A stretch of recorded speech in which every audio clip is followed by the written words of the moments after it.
What up, gamers? I'm Jason. I'm Julie. And today on Dice and Dragons, we are going to be reviewing the War Machine Hero Pack for Marvel Champions, the card game, published by Fantasy Flight Games. This specific expansion is designed by Caleb Grace and Aaron Holtom. Now I'm going to toss it over to Julie, who's going to tell you more about the game itself. So obviously this is an expansion for Marvel Champions. Marvel Champions is a cooperative deck game, right? Living card game. Okay, living card game. That's what they call it. Okay. And it is, as I said, cooperative for 1 to 6 players, ages 14 and above. 4 players. You don't want to play 6-player champions. Does not play 6? No. Okay. 4. 6 would be way too long. I was going to say, it's very long at the higher player counts. It's about an hour and a half, sometimes 45 minutes if you're really lucky or really unlucky and die right away. Yes. But it can be a lot longer at the higher player counts. Yeah, so just to clarify what we are doing, as you can see, we've got everything set up. We are going to be playing one more game of this. I'm currently playing Valkyrie. Julie is playing War Machine. And then we're going to be doing a review of both of these characters after this play. So, as you can see right now, we're going to be doing 2 reviews, one of each. One of each. And as you can see right now, this is the War Machine intro that we're doing. So let's talk a little bit about the expansion. So the expansion will add James Rhodes' War Machine into the game. You're going to be playing a leadership-based deck where you will be summoning allies and using them to smash the enemies by thwarting their schemes or dealing damage to them. You will also be using your upgraded suit of armor and then eliminating your foes with terrifying force, because you are a war machine, so you're going to be going full auto. You're going to be shooting your shoulder cannon. You've got gauntlets. You're going to be just going boom, boom, boom, boom, boom, and taking out the forces of evil. Well, that's the plan anyways. Yes, that is the plan anyways. So I think I've summarized the expansion. Did I miss anything, Julie? I don't think so. All right, on that note, we're going to grab our drinks, grab our best friend.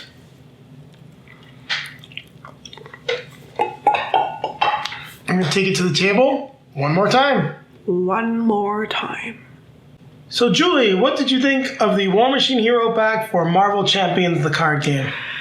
Well, I was a little concerned because Jason played him first, and you weren't having the most fun with him. Like, the cards were not coming out for you, and I think I was lucky. Well, one of the suggestions that you made after playing him I think helped me is like the first hand I pull, I mulliganed. Yeah, you chucked the whole thing. And that came to my advantage because the next cards I pulled gave me a pretty good upgrade that gave me, I can't remember what it's called. It's chassis that gave you the aerial trait and then the tough status card. Yeah. So the tough status card was clutch because it really helped me out to really be able to get a fair amount of damage done and not be worried because I didn't have to absorb any of my own damage when I was being attacked. And what was really good too is we were playing the Hood scenario pack, as we mentioned in the intro, and you didn't have to switch back to your alter ego form, which really kept us from having the Hood progress because he wasn't scheming, he was just attacking. That made a big difference. So that's what I mean. I could just just lose a tough status every time, not take damage, and stay in superhero form. And I was a little bit luckier than you in the order that things were coming up in the sense of my upgrades coming up. So that made it fun. I got a gun and then I got a cannon, but then I lost my chassis. So that was a little disappointing, but that's part of the game. So I think he really... I got him the way he's supposed to be. I think he could probably be even better if a little bit. I want to disagree there. I think you got the War Machine character himself to work, but I definitely don't think you got the deck to work because you really didn't touch any of his leadership cards. No. You really just got that core 15 War Machine cards to work the way they should, and it was really cool to see. I think the first time when I played him, the leadership cards completely bogged down the deck. I had an awesome starting turn, and then everything else I did was crap until we lost the game. Yeah, well, because Valkyrie didn't help, but that's a whole other video. Yes, it is. And you can find it when it's out, popping up there as a card if you want to go check it out. So I think he's fun in a tech perspective. It'd be interesting to go back and play Iron Man and see, is War Machine more fun than Iron Man? Because one of the complaints I'd had with Iron Man is it takes a long time to build him up into a point where he's effective. And I don't think that War Machine has quite that problem, but it also all depends on how the cards come up, because it can be really frustrating if you don't have the tech equipment that you need to make him better. Because when his tech's out, he's pretty good. Yeah, the other thing you can do, and we always review everything based on the pre-constructed decks, for those of you that did not know, would be to just get rid of the entire leadership build. I think if you went with War Machine Aggression or Justice to fix his issue with regards to thwarting, which he's absolutely terrible at, I think it would be just fine, because you're going to have a nice balance and you're going to find some utility. The real issue with the leadership build is it relies a lot on allies, and as I was saying, it relies on the combinations. They're getting the sneak attack in play with other support cards so that you can basically play an ally for one, use the ally multiple times, and then if you're lucky, you've got go down swinging that you can actually deal damage to someone for the printed cost of the ally. So for example, using sneak attack,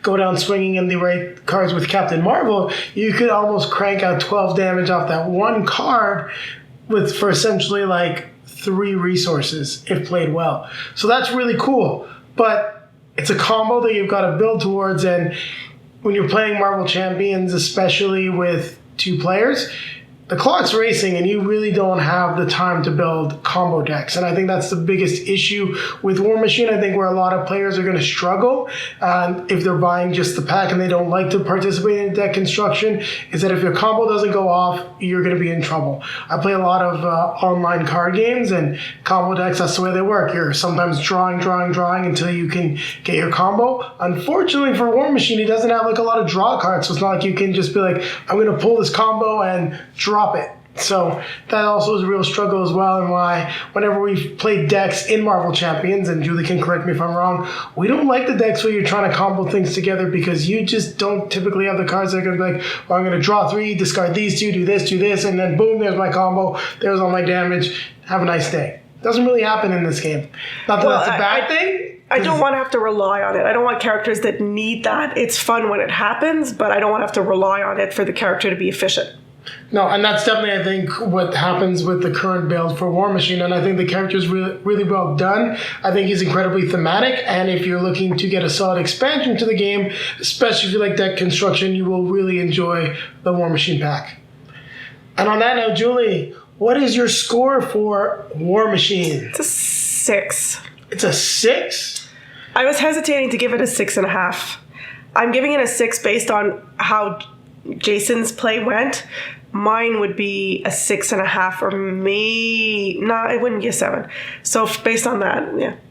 So I think you got to take our review with a grain of salt, because we will be reviewing based on our experiences fighting the Hood and the way the deck worked. And you know what? I thought about giving this a 7, and I think with a better pre-constructed deck, it could be a 7 or higher. But I'm going to go a little bit lower where Julie is, and I'll give this a 6.5. I think it's a solid expansion. I think you can find a lot of fun with it. I definitely don't recommend skipping War Machine, but if you're not into the deck construction element, you might want to pass on this one unless you're picking up the entire game. I think that's a very balanced assessment of the way War Machine was introduced. But if you like leadership decks, like one of our friends and friends of the channel, Ryan, who's got a leadership Doctor Strange, there are probably a lot of valuable leadership cards that you want to get from this deck to make those characters even stronger. So there is value in it. Just make sure that you're buying it for the right reasons. On that note, it's time to remind you to like, comment, subscribe, and hit the bell to be notified when we have new content for you. And also take a look down below in the video description. You'll find links to all of our social media feeds, Facebook, Twitter, Instagram. If you'd like to see pictures of Julie and I playing as War Machine, there'll be plenty down there on those feeds. Also in the video description is a link to multizone.ca, a great Canadian game store. Click that link, get 10% off your next purchase, and it's a great way to support the channel. A portion of that purchase is returned to us. Also popping up in front of me is going to be a link to our most recently released video, and over here will be a link to our review of the Hood scenario pack when it's available. And on that note, we need to grab our drink and grab our best friend. Works well in this scenario. I mean, Iron Man, War Machine. And we're going to remind you to keep playing games.